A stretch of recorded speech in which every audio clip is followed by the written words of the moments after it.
What happened to 10-year-old Billie Holiday that made her a singer?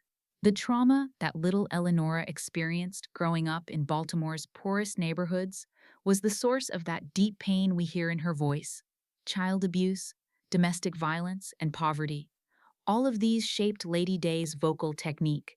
Today, I'm going to tell you the dark secrets of Billie Holiday's childhood and explain how these traumas made her one of the world's greatest jazz artists. Don't forget to like this video and subscribe to our channel because in the coming weeks we'll be sharing the childhood traumas of other music legends and how these experiences shaped their artistic talents. Born on April 7, 1915 in Baltimore, Eleanora Fagan faced difficulties from her very first breath. Her mother, Sadie Harris, was just 19 years old, an unwed mother, and her father, Clarence Holiday, had left them to pursue music. From the moment of her birth, Eleanora carried the double stigma of being a Black woman in 1910s America and a child born out of wedlock. These early circumstances were the first trauma that would forever shape her life. The first years spent on East Baltimore Street were nothing but survival for little Eleanora. Her mother, Sadie, would go to different parts of the city for cleaning jobs, leaving her little girl alone for hours. These extended periods of isolation deeply affected Eleanora's emotional development and laid the foundation for the attachment issues she would have in future relationships. Sadie's own childhood had been traumatic, escaping from Virginia to Baltimore during her teenage years. Her education was minimal, and available jobs were physically demanding. This generational trauma pattern profoundly shaped Eleanora's upbringing. The economic realities facing a single Black mother in 1920s Baltimore were brutal beyond imagination. Sadie's work as a domestic servant required her to endure daily humiliation in white households where racial abuse was commonplace and sexual harassment was a constant threat. She would scrub floors, wash laundry, and clean houses for families who viewed her as less than human, all while earning wages that barely covered rent for their cramped basement apartment. The psychological toll of this dehumanizing work followed her home each night, creating an atmosphere of chronic stress and desperation that permeated every aspect of little Eleanora's world. Sadie's work schedule was extremely irregular, dictated by the whims of her various employers, who would call upon her services at all hours. Domestic work was one of the limited options for Black women in Baltimore, but it was physically demanding and financially unreliable. Often, Sadie would work for multiple employers, cleaning from house to house from early morning to late evening. These extended absences would leave young Eleanora under the supervision of neighborhood children and occasionally questionable adults who saw opportunity in the vulnerability of an unattended child. The physical environment of their living conditions was a constant reminder of their precarious position in society. Eviction notices would frequently arrive, and the family was subjected to forced relocations that kept them moving from one substandard dwelling to another. Basement apartments with leaking pipes, overcrowded boarding houses where privacy was non-existent, and temporary arrangements that offered no security became their normal existence. This instability contributed to Eleanora never developing a sense of security or belonging anywhere, creating a deep psychological foundation of uncertainty that would plague her throughout her life. The neighborhood environment was additionally challenging, presenting daily dangers that no child should have to navigate. East Baltimore was characterized by grinding poverty, rampant crime, and severely limited opportunities for advancement. Drug addiction, prostitution, and petty crime were survival mechanisms for many residents who had been systematically excluded from legitimate economic opportunities. This environment presented corrupting influences for young children and made an innocent childhood impossible to maintain. Violence was common, whether from domestic disputes, street crime, or police harassment of Black residents who were viewed with suspicion regardless of their actions. Sadie's romantic relationships were complicated and often abusive, reflecting the limited options available to a struggling single mother. Male partners were frequently temporary figures who would enter and exit their lives without warning, and some exhibited patterns of domestic violence that added another layer of trauma to the household. Eleanora witnessed numerous confrontations and episodes of violence that were deeply traumatizing for a young child whose nervous system was still developing. This exposure to male aggression significantly influenced her future relationship patterns, creating a complex mixture of fear, need, and wariness that would characterize her interactions with men throughout her adult life. Community support systems were minimal in a society that had systematically dismantled the social safety nets that might have protected vulnerable families. Extended family was distant both geographically and emotionally, as the Great Migration had scattered family networks across the country. Religious institutions provided some assistance, but their resources were stretched thin by the overwhelming needs of their congregations. Social services were virtually non-existent in Black communities, and families were largely forced to be self-reliant for survival in circumstances that would challenge even the most resourceful adults. Racial discrimination was pervasive in Baltimore in the 1920s, creating an additional layer of stress and limitation that affected every aspect of daily life. Jim Crow laws enforced segregation in all public accommodations, and economic opportunities were severely restricted for Black residents who were systematically excluded from most forms of employment that paid living wages. This systemic oppression created additional stress on families who were already struggling with poverty and made survival under already challenging conditions even more difficult and demoralizing. Eleanora's earliest memories were dominated by the constant companions of loneliness and hunger, two experiences that would shape her emotional landscape for the rest of her life. Frequently, there wasn't enough food at home, and she was forced to ask neighboring families for help, a humiliation that reinforced her sense of being different and unwanted. This experience of chronic hunger contributed to her developing a complicated relationship with food in her later life and created physical sensations that would intensify her emotional expression during performances, as the memory of emptiness became interwoven with her artistic voice. When Eleanora was 5 years old, a critical turning point came in her life that would alter her trajectory forever. Sadie's temporary employment in the downtown area required a long-term absence that lasted several weeks, and Eleanora was left in the care of relatives whose supervision proved to be inadequate and potentially dangerous. This arrangement initially seemed harmless, as family members were assumed to be trustworthy caregivers, but soon became problematic because supervision was inconsistent, and the young girl was exposed to vulnerable situations that no child should face.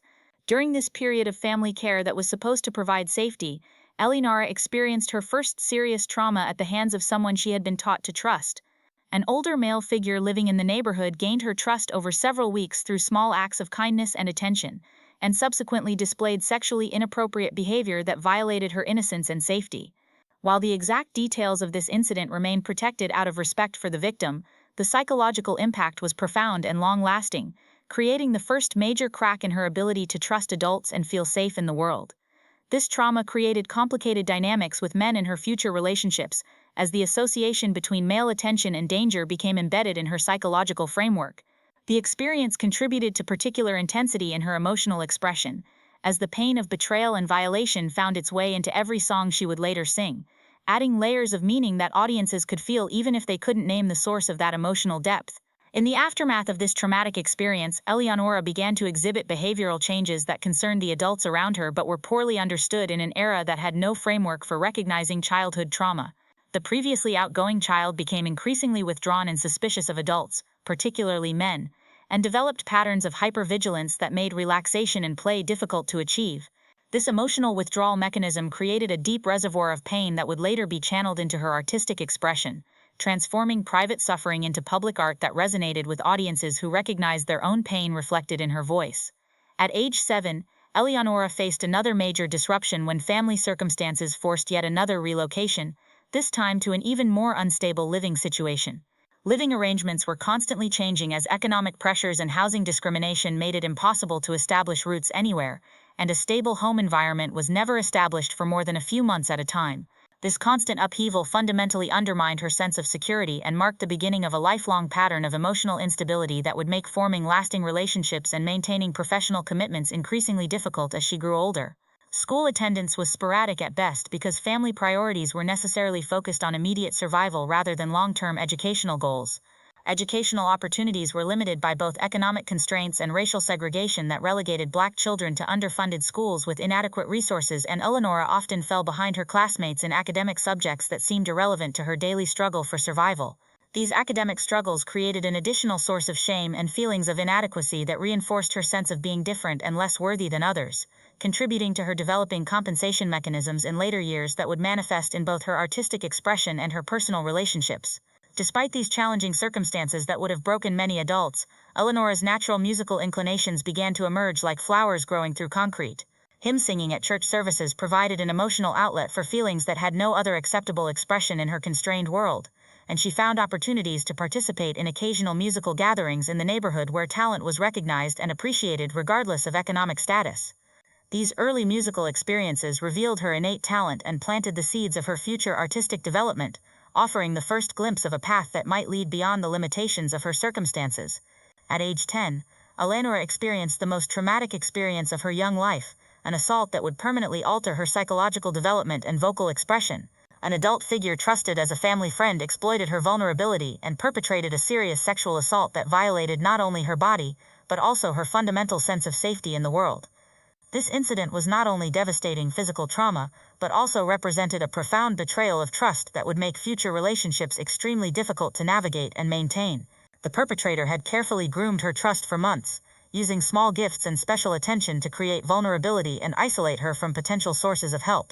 Young Eleanor didn't have the maturity to recognize this manipulation as a predatory strategy, having been socialized to respect adult authority and comply with adult demands regardless of her own comfort or instincts about danger. Physical trauma from the assault was significant and required medical attention, but healthcare access was limited for poor black families who couldn't afford private physicians and were often denied treatment at white hospitals.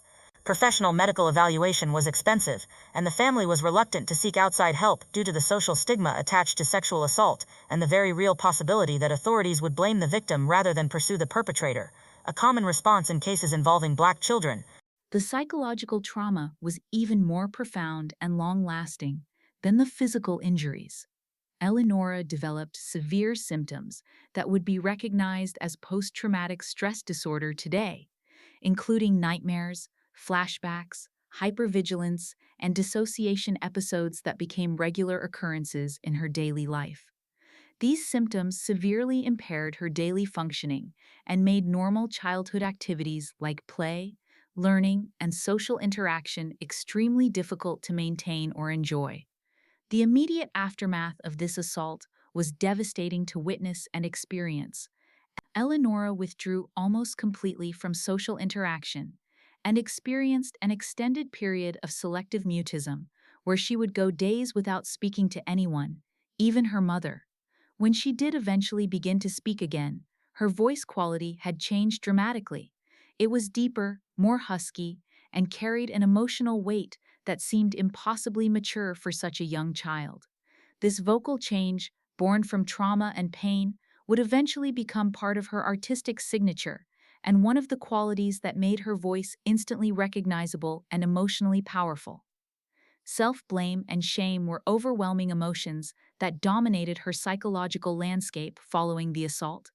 Young children typically assume responsibility for traumatic events that happen to them, believing that they must have done something wrong to deserve such treatment, and Eleanora was no exception to this tragic pattern.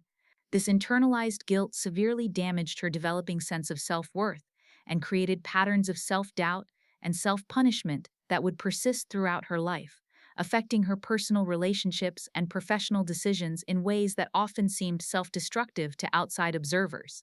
Family dynamics shifted dramatically after the assault, as the trauma affected not only Eleanora but also her mother, who struggled with her own emotional response to her daughter's suffering. Sadie experienced overwhelming guilt about her failure to protect her child, a burden that complicated family communication and made it difficult to address the trauma directly. This guilt created a pattern where discussing the assault became too painful for everyone involved, and silence became the family's primary coping mechanism, even though this silence prevented proper processing of emotions and healing from the trauma. Legal consequences for the perpetrator were minimal to non-existent, reflecting the harsh reality that in the 1920s, sexual assault cases were rarely prosecuted with any vigor, particularly when they involved black children, whose testimony was often dismissed or disbelieved by authorities. This systemic injustice created permanent distrust of authority figures and legal institutions, contributing to her developing anti-establishment attitudes that would later manifest in her resistance to social conventions and her willingness to challenge racist systems through her art and personal choices. The recovery process was slow, painful, and largely unsupported by professional resources that simply didn't exist for families in their circumstances. Eleanora gradually resumed speaking and participating in daily activities, but the psychological scars were deep and would influence her behavior and relationships for the rest of her life. Nightmares, anxiety, and depression symptoms developed as her young mind struggled to process an experience that was too overwhelming for her developmental capacity to fully understand or integrate. Music increasingly became a coping mechanism that provided both emotional release and a sense of control in a world that felt chaotic and dangerous. Singing allowed her to express feelings that had no other outlet and provided a way to transform pain into something beautiful and meaningful. This discovery of music as a healing force would become central to her identity and her survival strategy throughout the challenges that lay ahead in her life. Sleep disturbances became a chronic problem that affected her physical health and emotional regulation. Nightmares were frequent visitors that made rest elusive, and the resulting sleep deprivation further compromised her emotional stability and ability to cope with daily stressors. The cycle of trauma, sleeplessness, and emotional dysregulation created additional challenges that compounded the difficulties she was already facing in her young life. The recovery process was extremely slow because professional intervention was unavailable and healing largely depended on her natural resilience and the limited support her family could provide. Some days were better than others, but the overall trajectory toward healing would take years to achieve, and complete recovery from such early trauma would prove to be a lifelong journey rather than a destination she would ever fully reach. Voice change from the trauma proved to be permanent, creating the distinctive vocal quality that would later become her trademark as an artist. Physical trauma had damaged her vocal cords to some degree, but the effect of emotional trauma was even more significant in shaping the texture and emotional resonance of her voice. Her voice had become deeper and more textured, carrying an emotional weight that conveyed experiences far beyond her chronological age, a quality that would make her interpretations of songs uniquely powerful and authentic. At age 13, Eleanora had her first encounter with the juvenile court system, an experience that further reinforced her distrust of institutional authority.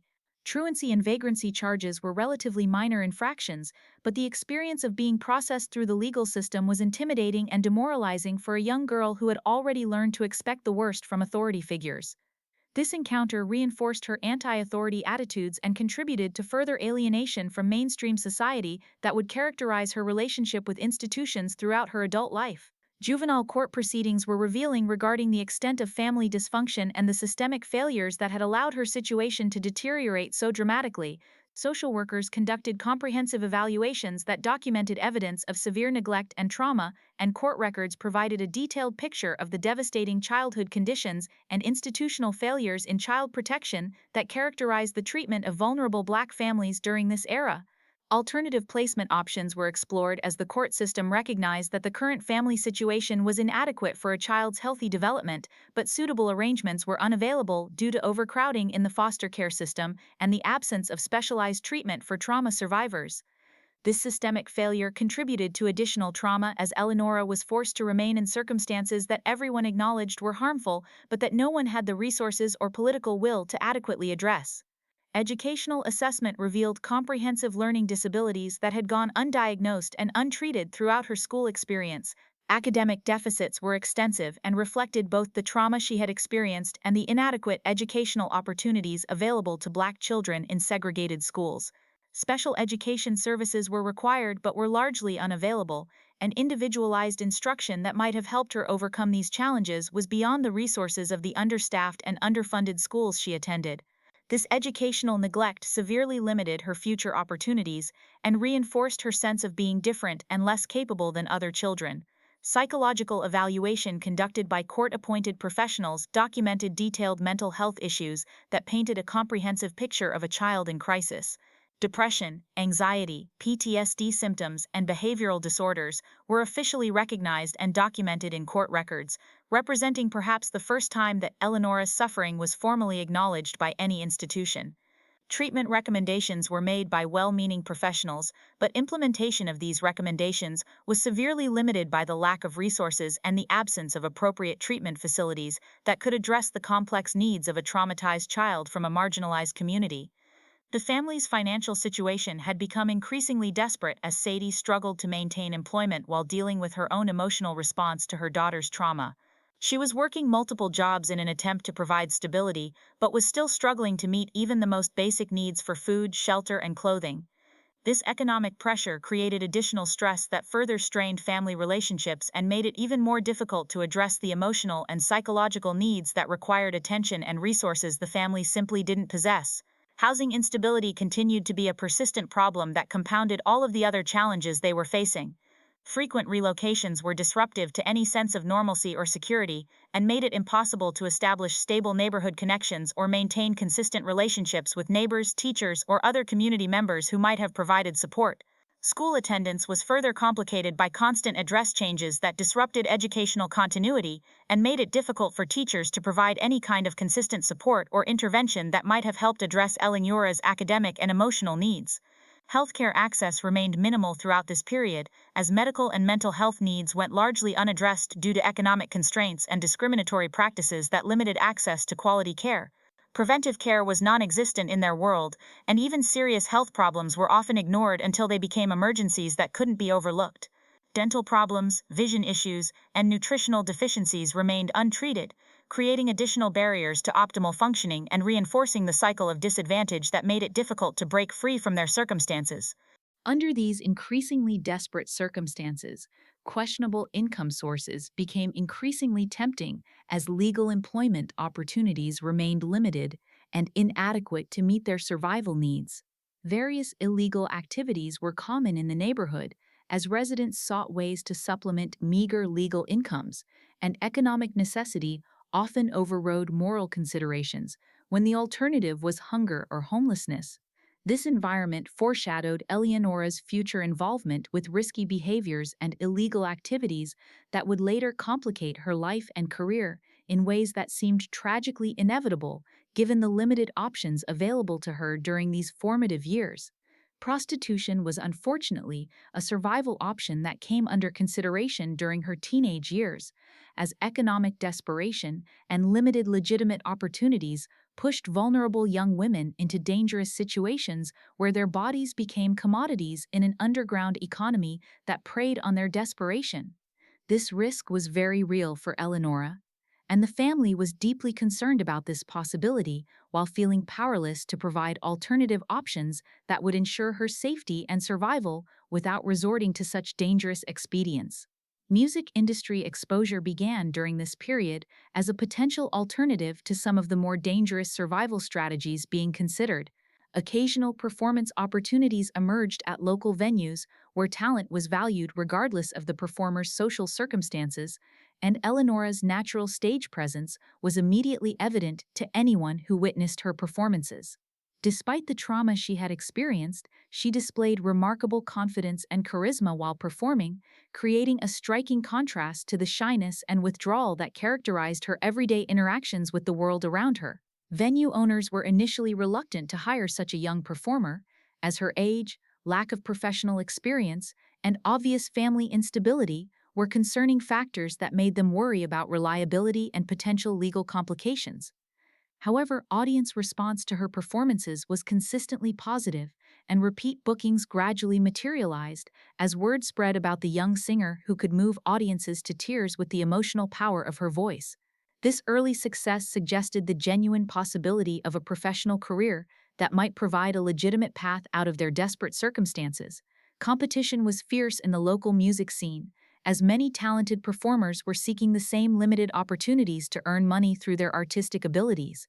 Standing out in such a crowded field was challenging, but Eleanora's unique voice and extraordinary emotional delivery provided a competitive advantage that made it possible to obtain regular work when many other performers struggled to find consistent bookings. Her ability to connect with audiences on a deep emotional level set her apart from technically proficient performers who lacked her authentic expression of pain and resilience. Income from musical performances was modest, but represented a significant contribution to family finances that helped alleviate some of the economic pressure they were constantly facing. This demonstrated the practical benefit of her musical talent beyond mere artistic expression and helped justify the pursuit of a musical career as something more than an unrealistic dream. Achieving even a small measure of financial independence through her own efforts provided personal empowerment and a sense of agency that had been largely absent from her life up to this point. Professional relationships with the music industry gradually developed as she gained experience and reputation in local venues. Connections were established with musicians, venue owners, and occasional talent scouts who recognized her potential and were willing to provide guidance and opportunities for advancement. This networking provided the foundation for future opportunities and offered valuable industry knowledge that would prove crucial as she attempted to transition from local performer to professional recording artist. Vocal coaching wasn't available in any formal sense, but informal guidance from experienced performers provided valuable instruction in both technical skills and professional behavior. These mentorship relationships helped her develop not only her vocal abilities but also her understanding of the music business and the professional standards expected of serious performers. The connections she made during this period would prove crucial in later years as she sought to establish herself in the highly competitive world of professional music. Church environment initially provided the primary venue for musical exposure and development, as gospel music offered a socially acceptable outlet for intense emotional expression. The spiritual themes of suffering, redemption, and hope resonated deeply with her personal experiences, and the church community provided one of the few stable sources of positive feedback and encouragement she received during this difficult period. Eleanora's voice was particularly noticed in the church choir, where positive feedback from congregation members provided a valuable boost to her damaged self-esteem and reinforced her sense that music might be a path toward a better future. Blues music created a particularly powerful connection that would influence her artistic development for the rest of her career. This genre's themes of suffering, loss, betrayal, and resilience deeply aligned with her personal experiences in ways that made her interpretations unusually authentic and emotionally powerful. Listening to blues singers like Bessie Smith and Ma Rainey, Eleanora recognized that pain and trauma could be transformed into artistic expression that not only provided personal healing but also connected with audiences who had experienced their own forms of suffering.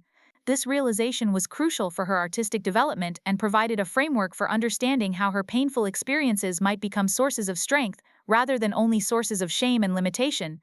The impact of trauma on her vocal development was profound and permanent, creating the distinctive characteristics that would make her voice instantly recognizable throughout her career. Physical tension resulting from chronic emotional stress created unique breathing patterns and muscular responses that affected how air moved through her vocal apparatus.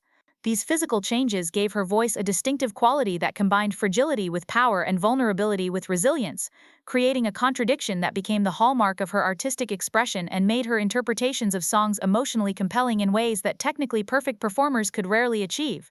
Emotional depth was evident in her voice from an early age, as even simple songs took on extraordinary meaning and complexity when filtered through her traumatic experiences. Pain added weight and authenticity to her vocal delivery that conveyed experiences far beyond her chronological age, and this emotional sophistication immediately captivated audiences who recognized something genuine and profound in her performances that went far beyond mere entertainment. Emotional regulation improved gradually through musical expression, as singing provided a healthy outlet for feelings that had no other acceptable means of expression in her constrained world. Music became both a coping mechanism and a form of therapy that helped her process traumatic experiences and find meaning in suffering that might otherwise have destroyed her psychologically. This positive association between music and emotional healing laid the foundation for a lifelong relationship with artistic expression that would sustain her through many future challenges and disappointments. These childhood experiences created a legacy that shaped her entire career and artistic identity in ways that were both empowering and limiting. The emotional depth, vocal uniqueness, and artistic authenticity that resulted from her traumatic experiences became her greatest professional strengths, setting her apart from other performers and creating a connection with audiences that transcended racial and social barriers. However, the same experiences that gave her voice its power also created psychological vulnerabilities that would make personal relationships and professional stability difficult to maintain throughout her adult life.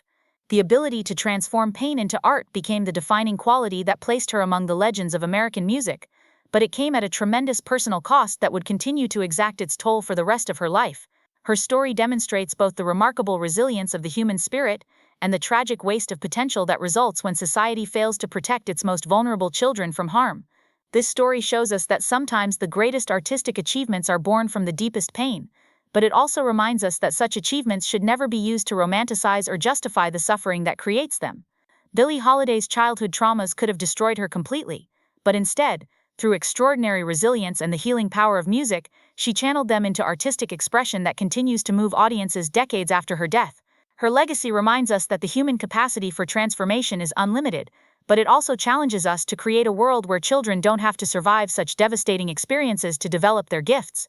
If you enjoyed this video and are curious about the childhood stories of other music legends, don't forget to subscribe to our channel. Next week, we'll explore how Elvis Presley's poverty years in Tupelo and his family's struggles with economic instability shaped his musical development and his complex relationship with success and fame. Tell me in the comments, do you think trauma can enhance artistic expression, or is the connection between suffering and creativity just a tragic coincidence that we should work to prevent rather than celebrate?